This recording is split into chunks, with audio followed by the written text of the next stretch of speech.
नमस्कार मित्रांनो, राजमुद्रा अकॅडमी या यूट्यूब चॅनलवरती तुमचं स्वागत आहे. आपण या यूट्यूब चॅनलवरती राज्यसेवा मुख्यचा HRD या विषयाची लेक्चर सिरीज सुरू केली आहे. त्याच्यामध्ये आत्तापर्यंत आपण 14 लेक्चर हे अपलोड केले आहेत. त्याचबरोबर आपण तात्यांचा ठोकळा या पुस्तकाची लेक्चर सिरीज सुद्धा सुरू केली आहे. त्याच्यामध्ये आपण राज्यघटना हा टॉपिक सुरू केला आहे. तर अशा प्रकारे आपण हे चॅनल पूर्णतः राज्यसेवा मुख्य किंवा PSI STI ASO मुख्य परीक्षेसाठी बनवलं आहे. जर तुम्हाला व्हिडिओ आवडत असतील तर चॅनलला सबस्क्राईब करा आणि जास्तीत जास्त मित्रांपर्यंत व्हिडिओ शेअर करण्याचा प्रयत्न करा. जास्तीत जास्त विद्यार्थ्यांपर्यंत पोहोचवण्यासाठी ह्या चॅनलची लिंक शेअर करा. तर आजच्या लेक्चरमध्ये आपण कोणकोणते पॉईंट कव्हर करणार होतो.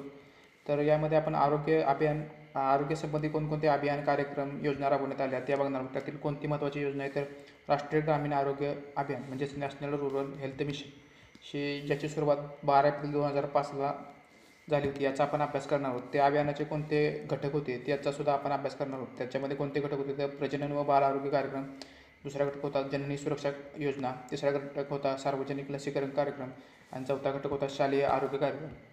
या सर्वांचा आढावा आजच्या लेक्चरमध्ये आपण घेणार आहोत. सुरुवातीला आपण राष्ट्रीय ग्रामीण आरोग्य अभियान काय आहे ते बघू. राष्ट्रीय ग्रामीण आरोग्य अभियान म्हणजेच नॅशनल रूरल हेल्थ मिशन याची सुरुवात कधी झाली तर 12 एप्रिल 2005ला या अभियानाची सुरुवात झाली. या अभियानाअंतर्गत 18 राज्यांवर विशेष भर दिला गेला होता. त्याच्यानंतर हा कार्यक्रम संपूर्ण देशभरात सुरू करण्यात आला. सुरुवातीला ज्यावेळी हा कार्यक्रम लागू झाला त्यावेळी 18 राज्यांवर विशेष भर देण्यात आला होता. कालांतराने हा कार्यक्रम संपूर्ण देशभरात सुरू करण्यात आला. ईशान्येकडील राज्य तसेच जम्मू काश्मीर आणि हिमाचल प्रदेश येथे या राज्यांवरती विशेष भर देण्यात आला. अभियानाचा आराखडा व अंमलबजावणीची प्रक्रिया 1978ला जे आल्मा-अटा घोषणा झाली होती त्यामध्ये दिलेल्या प्राथमिक आरोग्य सेवेच्या तत्त्वांनी प्रभावित झाली आहे.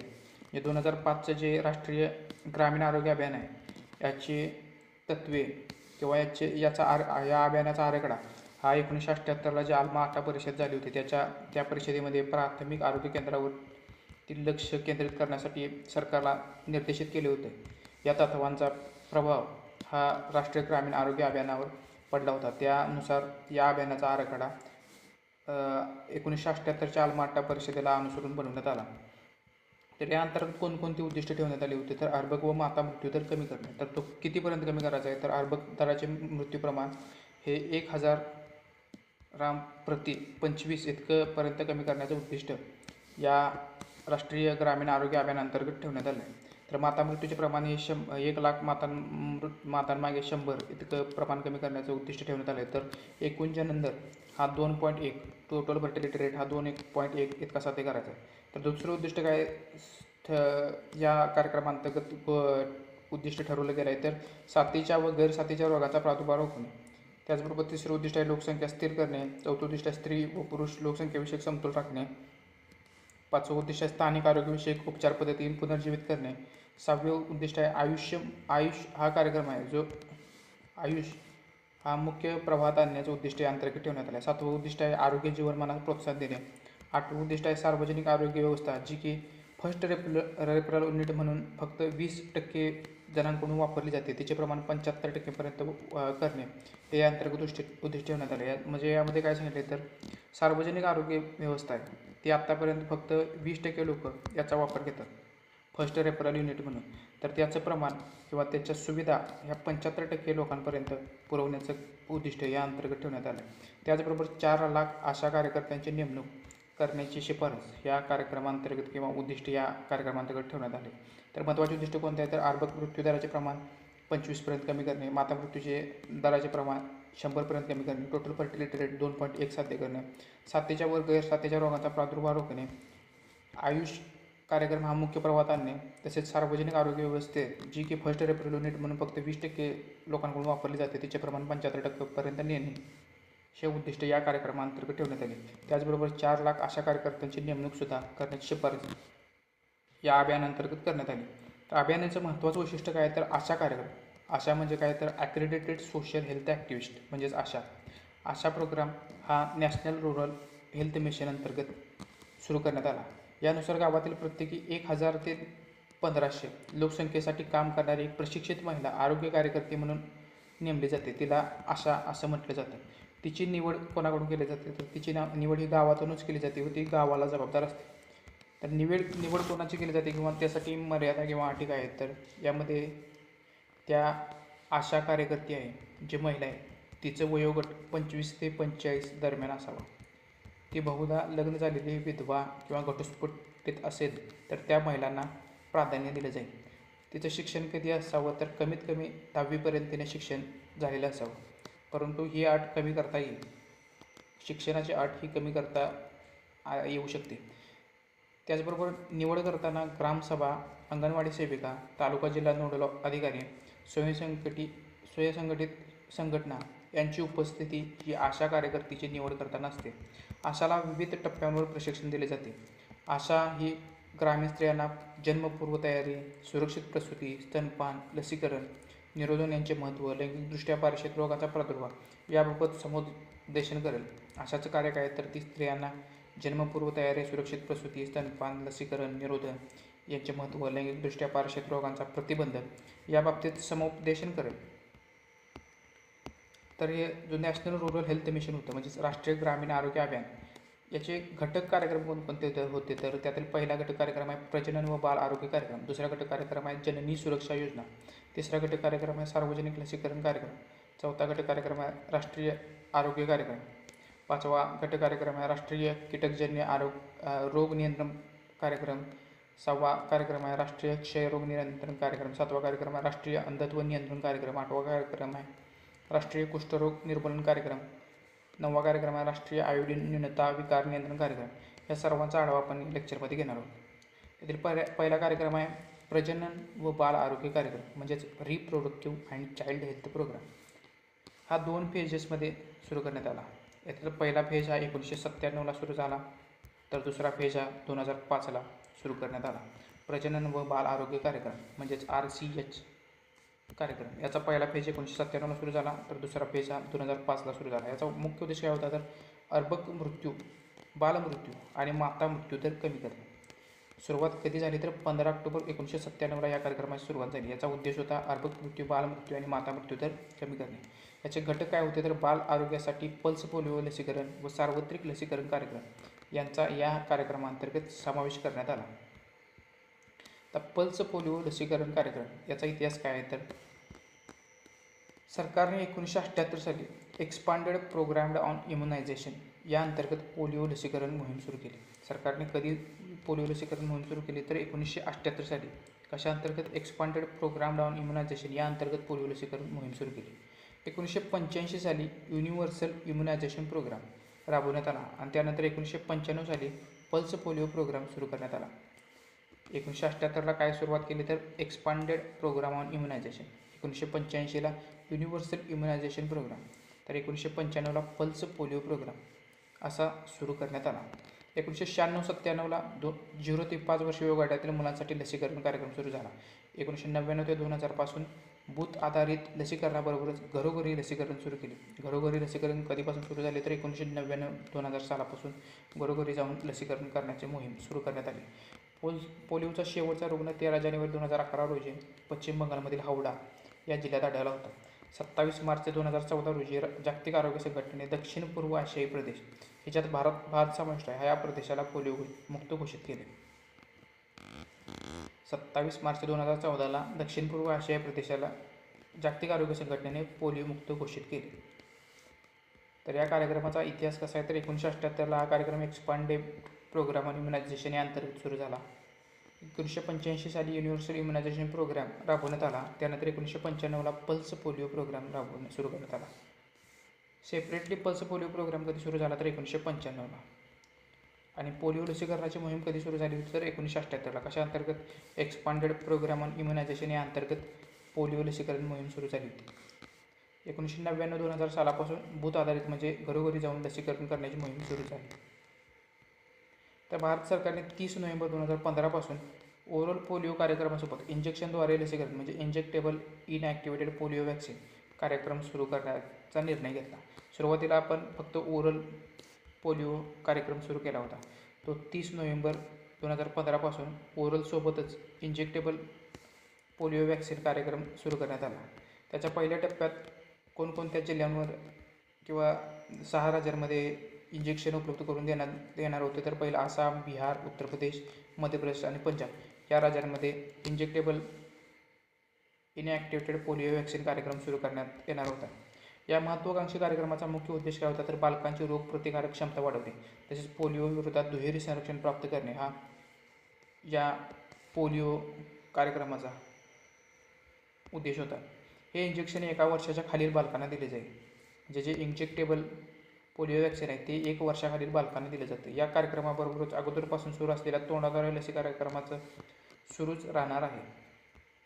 आता सार्वत्रिक लसीकरण कार्यक्रम काय बघा, युनिव्हर्सल इम्युनायझेशन प्रोग्राम. याची सुरुवात कधी झाली तर 1978ला. सुरुवातीला फक्त 3 प्रकारच्या लसी यामध्ये उपलब्ध होत्या. सार्वत्रिक लसीकरण कार्यक्रम युनिव्हर्सल इम्युनायझेशन प्रोग्राम 1978ला सुरू झाला. 1985 सालापासून हा UIP या नावाने सुरू करण्यात आला. सुरुवातीचं नाव काय होतं तर एक्सपांडेड प्रोग्राम ऑन इम्युनायझेशन. सुरुवातीचं नाव होतं ते 1985ला युनिव्हर्सल इम्युनायझेशन प्रोग्राम असे करण्यात आले. 1997 पासून RCH म्हणजेच रिप्रोडक्टिव्ह चाइल्ड हेल्थचा युनिव्हर्सल इम्युनायझेशन प्रोग्राम हे भाग बनले. या अंतर्गत लसीकरणाद्वारे बरोबर प्रतिबंध करता येण्याजोग्या आजारांमुळे गर्भवती स्त्रिया, अर्भक व विविध वयोगटातील बालके यांच्या मृत्यूचे, रोगग्रस्ततेचे व अपंगत्वाचे प्रमाण कमी करण्यासाठी उच्च दर्जाच्या सेवा पुरवल्या जातात.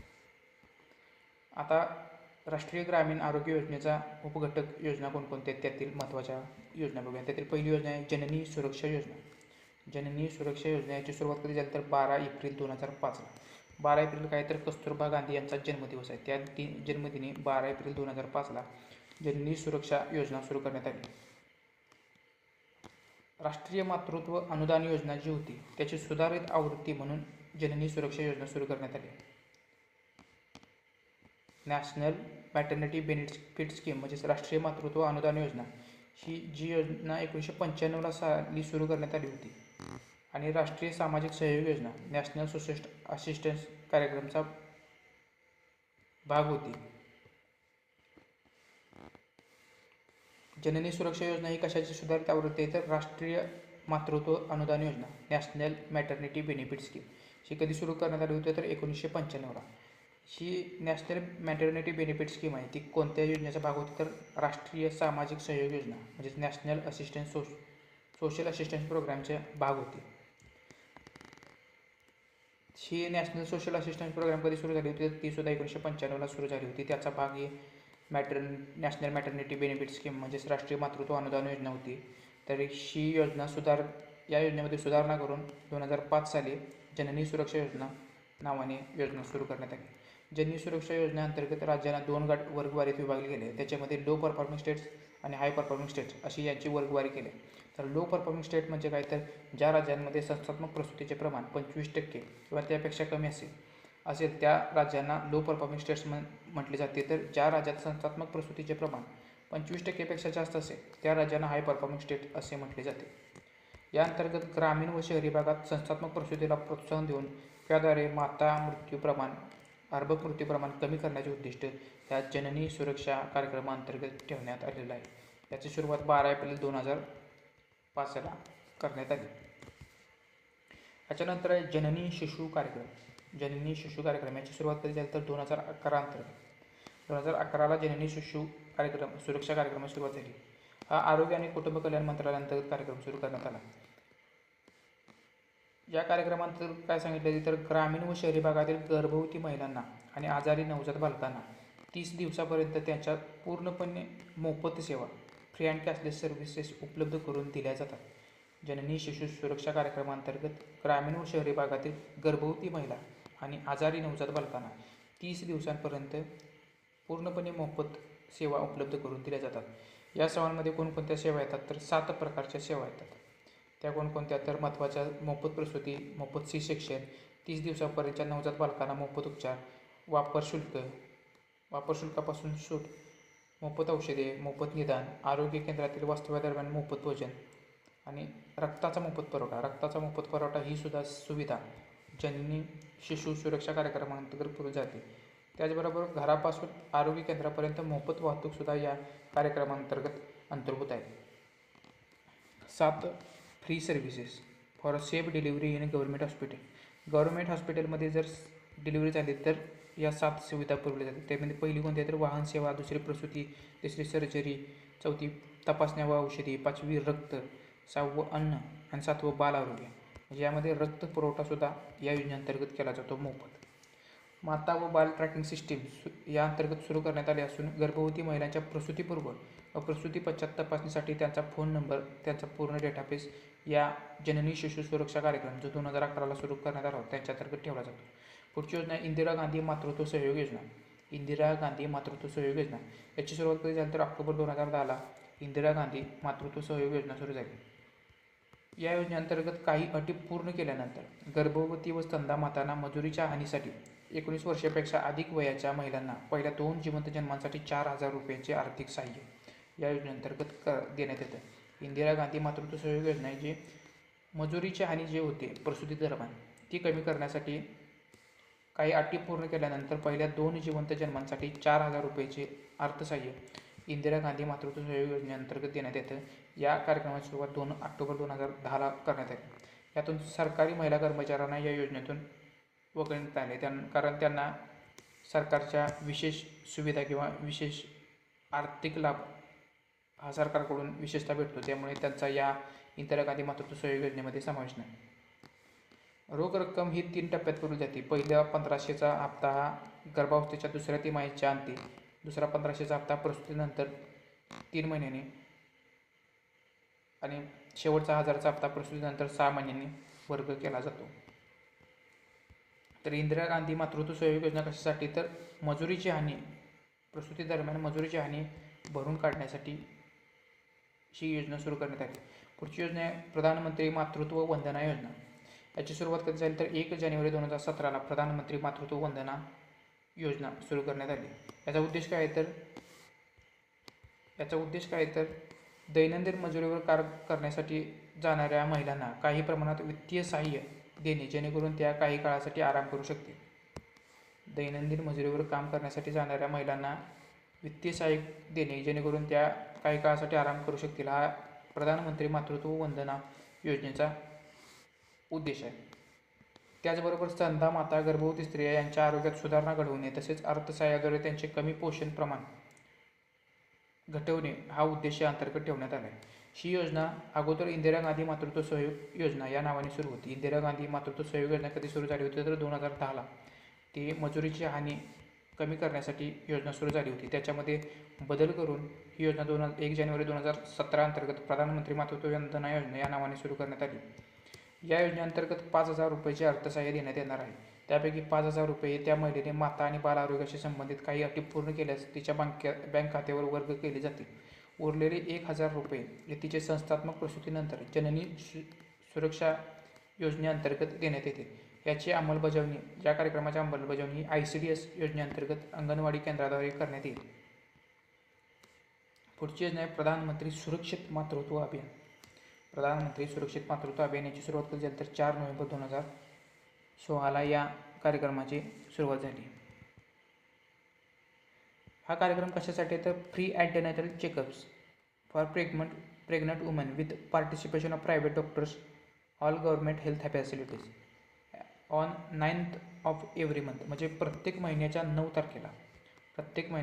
तारखेला गर्भवती महिलांचं चेकअप म्हणजे मोफत तपासणी ही प्रायव्हेट आणि सरकारी दवाखान्यांमध्ये करण्याची योजना म्हणजेच प्रधानमंत्री सुरक्षित मातृत्व अभियान आहे. याची सुरुवात 4 नोव्हेंबर 2016ला करण्यात आली. उद्देशाचा काय तर गर्भवती स्त्रियांसाठी आरोग्यदायी जीवन. दुसरा उद्देश आहे माता मृत्यू दराचे प्रमाण कमी करणे. तिसरा उद्देश आहे गर्भवती स्त्रियांमध्ये आजाराविषयी जनजागृती घडवून आणणे. चौथा उद्देश आहे सुरक्षित प्रसूती आणि मुलाच्या आरोग्यदायी जीवनास प्रोत्साहन देणे. या योजनेच्या सर्व प्रकारच्या चाचण्या अशा मोफत पुरवल्या जातात.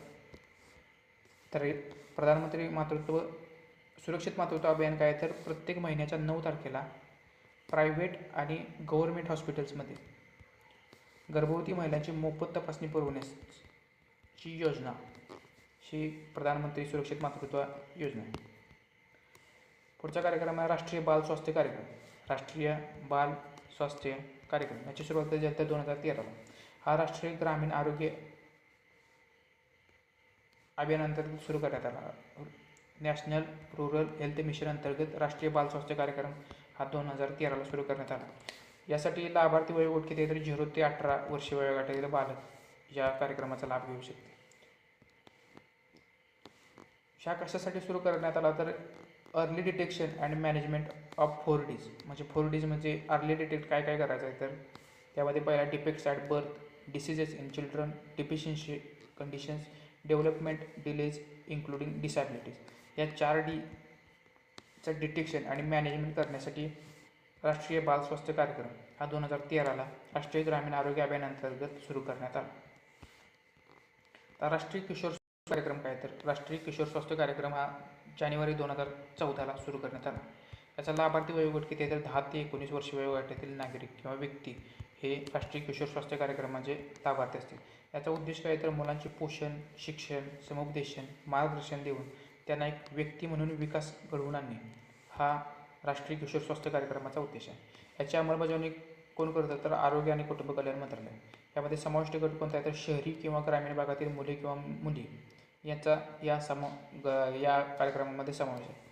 तसेच शाळेत शिक्षण घेणारे किंवा शाळेबाह्य विद्यार्थी, विवाहित किंवा अविवाहित व्यक्ती ज्यांचे वय 19 वर्षापेक्षा कमी आहे असे सर्व विद्यार्थी या राष्ट्रीय किशोर स्वास्थ्य कार्यक्रमाचे लाभार्थी असतील. या कार्यक्रमाची सुरुवात जानेवारी 2014ला झाली होती. पुढचा कार्यक्रम आहे मिशन इंद्रधनुष्य. मिशन इंद्रधनुष्य या कार्यक्रमाची सुरुवात 25 डिसेंबर 2014ला झाली. 25 डिसेंबरला काय असते तर अटल बिहारी वाजपेयी यांचा जन्मदिन असतो. त्या जन्मदिनी मिशन इंद्रधनुष्य सुरू करण्यात आलं 2014 साली. यामध्ये समाविष्ट लसी आणि उपाययोजना कोणकोणते आहेत तर समाविष्ट लसी आहेत. पहिली लस आहे डिप्थेरिया, दुसरी पर्टिसेस, तिसरी टिटॅनस, चौथी ट्युबरक्युलोसिस, पाचवी पोलिओ, 6वी हेपॅटायटिस बी, 7वी मिसल्स. याचबरोबर जॅपनीज एन्सेफॅलायटिस या आजारावरील लसीचा सुद्धा यामध्ये समावेश करण्यात आला आहे. पहिल्या टप्प्यात 28 राज्यातील 201 जिल्हे निवडले गेले की जेथे लसीकरणाचे प्रमाण कमी आहे. या कार्यक्रमाचा मुख्य उद्देश काय तर 2 वर्षाखालील बालके आणि गर्भवती महिला यांचे 7 रोगावरील प्रतिबंधात्मक लसीकरण घडवून आणण्याचे उद्दिष्ट शे मिशन इंद्रधनुष जो 25 डिसेंबर 2014ला सुरू करण्यात आला होता त्याचा उद्देश होता. कोणता लसी गट आहे तर 2 वर्षाखालील बालके आणि गर्भवती महिला यांचे लसीकरण घडवून आणण्याचा कार्यक्रम या अंतर्गत ठेवण्यात आला. याचा पहिला टप्पा 25 डिसेंबर 2014ला सुरू झाला होता. तर दुसरा टप्पा कधी झाला तर 7 ऑक्टोबर 2015 पासून याचा दुसरा टप्पा सुरू झाला. यामध्ये 352 जिल्ह्यांचा समावेश करण्यात आला. तिसरा टप्पा 7 एप्रिल 2016ला सुरू झाला. चौथा टप्पा 7 एप्रिल 2017ला सुरू झाला. यामध्ये काय सांगितलं तर 2013 साली भारतातील लसीकरणाचे प्रमाण हे 65% होते. हे प्रमाण पुढील 5 वर्षात 90% करण्याचे उद्दिष्ट हे मिशन इंद्रधनुष अंतर्गत ठेवण्यात आलं. महत्त्वाचं उद्दिष्ट काय ठेवण्यात आलं तर 2013 साली जे लसीकरणाचे प्रमाण 65% होते ते पुढील 5 वर्षात 90% करण्याचे उद्दिष्ट या कार्यक्रमांतर्गत ठेवण्यात आले. म्हणजेच प्रत्येक वर्षी लसीकरणाच्या वाढीचा वेग 5% एवढा करण्याचे उद्दिष्ट या कार्यक्रमांतर्गत ठेवण्यात आले. 2020 सालापर्यंत सर्व लसीकरण न झालेले किंवा अर्ध लसीकरण झालेल्या मुलांना संपूर्ण लसीकरण पुरवण्याचे उद्दिष्ट या कार्यक्रमांतर्गत ठेवण्यात आले. जानेवारी 2018 पासून इंटेन्सिफाईड मिशन इंद्रधनुष्य हा कार्यक्रम सुरू केला असून या अंतर्गत गर्भवती स्त्रिया आणि 2 वर्षाखालील बालके यांना पुढील आजारांपासून संरक्षण होण्यासाठी लसीकरण केले जाणार आहे. त्याच्यामध्ये कोणकोणते आजार तर पोलिओमायसिलिटिस, ट्युबरक्युलोसिस, हेपॅटायटिस बी, पर्टिसेस, डिप्थेरिया, टिटॅनस, मिसल्स. या कार्यक्रमांतर्गत नियमित लसीकरणापासून वंचित असलेल्या गर्भवती स्त्रिया आणि 2 वर्षाखालील बालकांचे लसीकरण करण्याचे ध्येय या कार्यक्रमांतर्गत ठेवण्यात आले. तर मिशन इंद्रधनुषचा लाभार्थी गट किती आहे तर 2 वर्षाखालील बालके आणि गर्भवती महिला. हा 3 टप्प्यांमध्ये कार्यक्रम सुरू करण्यात आला. सुरुवातीची 25 डिसेंबर 2014 झाली होती. दुसरा टप्पा 7 ऑक्टोबर 2015, तिसरा टप्पा 7 एप्रिल 2016, चौथा टप्पा 7 एप्रिल 2017. पुढचा कार्यक्रम आहे शालेय आरोग्य कार्यक्रम. शालेय आरोग्य कार्यक्रम हा नॅशनल रुरल हेल्थ मिशन म्हणजेच राष्ट्रीय ग्रामीण आरोग्य अभियानाअंतर्गत सर्व शिक्षा अभियानाच्या साहाय्याने 6 ते 18 वर्ष वयोगटासाठी राबवला जात असून यात शासकीय व शासकीय अनुदानित शाळांचा समावेश करण्यात आला. शालेय आरोग्य कार्यक्रम हा सर्व शिक्षा अभियानाच्या अंतर्गत राबवला जातो. 6 ते 18 वर्ष वयोगटातील मुलांसाठी हा कार्यक्रम राबवला जातो. यामध्ये शासकीय आणि शासकीय अनुदानित शाळांचा समावेश करण्यात आला आहे. या अंतर्गत वर्षातून 2 वेळा मुलांची आरोग्य तपासणी करण्याचं उद्दिष्ट ठेवण्यात आलेलं आहे. तर आता आरोग्य योजनांचा विस्तार किंवा त्याचा आढावा कसा आहे, तर सुरुवातीची योजना आहे 1997ची प्रजनन व बाल आरोग्य कार्यक्रम म्हणजेच रिप्रोडक्टिव्ह व child health programme RCH programme 1. 2004ची वंदे मातरम योजना. त्याच्यानंतर 1997च्या कार्यक्रमात बदल करून 2005ला प्रजनन व बाल आरोग्य कार्यक्रम 2 या नावाने सुरू करण्यात आला. तर 2005 साली जननी सुरक्षा योजना सुरू करण्यात आली. 2006ला प्रधानमंत्री स्वास्थ्य सुरक्षा योजना सुरू करण्यात आली. या योजनेअंतर्गत एम्स सारखी हॉस्पिटल उभारण्यात आली. 2006च्या प्रधानमंत्री स्वास्थ्य योजनेअंतर्गत एम्स सारखी हॉस्पिटल उभारण्यात आली. 2011 साली जननी शिशु सुरक्षा कार्यक्रम सुरू करण्यात आला. 2013ला प्रजनन, माता, नवजात बालक व किशोरवयीन आरोग्य हा कार्यक्रम सुरू करण्यात आला. त्याचबरोबर 2013 साली राष्ट्रीय बाल स्वास्थ्य कार्यक्रम सुरू करण्यात आला. 2014ला राष्ट्रीय किशोर स्वास्थ्य कार्यक्रम सुरू करण्यात आला. 2016ला प्रधानमंत्री सुरक्षित मातृत्व अभियान सुरू करण्यात आले.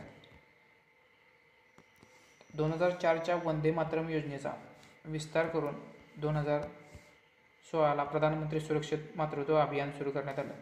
2010लाच इंदिरा गांधी मातृत्व अभियान सुरक्षित मातृत्व अभियान सुरू करण्यात आलं होतं. त्याच कार्यक्रमामध्ये बदल करून 2016ला प्रधानमंत्री सुरक्षित मातृत्व अभियान कार्यक्रम सुरू करण्यात आला. तर आजच्या लेक्चरमध्ये आपण कोणकोणते पॉईंट बघितले, तर सुरुवातीची राष्ट्रीय ग्रामीण आरोग्य अभियान ज्याची सुरुवात 12 एप्रिल 2005ला झाली होती.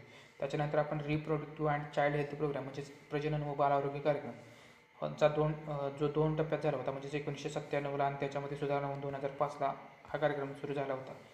याची सुरुवातीला हा 15 ऑक्टोबर 1997ला सुरू झाला होता. त्याच्यानंतर आपण युनिव्हर्सल इम्युनायझेशन प्रोग्राम हा बघितला. त्याची सुरुवात 1978ला झाली होती. त्याच्यामध्ये त्याचं नामकरण 1985ला युनिव्हर्सल इम्युनायझेशन प्रोग्राम असं करण्यात आलं. 1997ला हा कार्यक्रम RCH म्हणजेच रिप्रोडक्टिव्ह आणि चाइल्ड हेल्थ या कार्यक्रमाचा भाग बनला. त्याच्यानंतर आपण बघितलं 12 एप्रिल 2005ला कस्तुरबा गांधी जयंती दिनी जननी सुरक्षा योजना सुरू करण्यात आली होती. तर इंदिरा गांधी मातृत्व सहयोग योजना ही ऑक्टोबर 2010ला सुरू करण्यात आली होती. प्रधानमंत्री मातृत्व वंदना योजना ही 1 जानेवारी 2017ला सुरू करण्यात आली होती. प्रधानमंत्री सुरक्षित मातृत्व अभियान 4 नोव्हेंबर 2016ला सुरू करण्यात आलं होतं. राष्ट्रीय बाल स्वास्थ्य कार्यक्रम हा 2013 सुरू करण्यात आला होता. तर राष्ट्रीय किशोर स्वास्थ्य कार्यक्रम हा जानेवारी 2014ला सुरू करण्यात आला होता. मिशन इंद्रधनुष्य हा कार्यक्रम 25 डिसेंबर अटल बिहारी वाजपेयी यांच्या जन्मदिनी 25 डिसेंबर 2014ला सुरू करण्यात आला होता. तर व्हिडिओ आवडला असेल तर व्हिडिओला लाईक करा. चॅनलला सबस्क्राईब केलं नसेल तर चॅनलला सबस्क्राईब करा आणि व्हिडिओ जास्तीत जास्त विद्यार्थ्यांपर्यंत शेअर करा. धन्यवाद.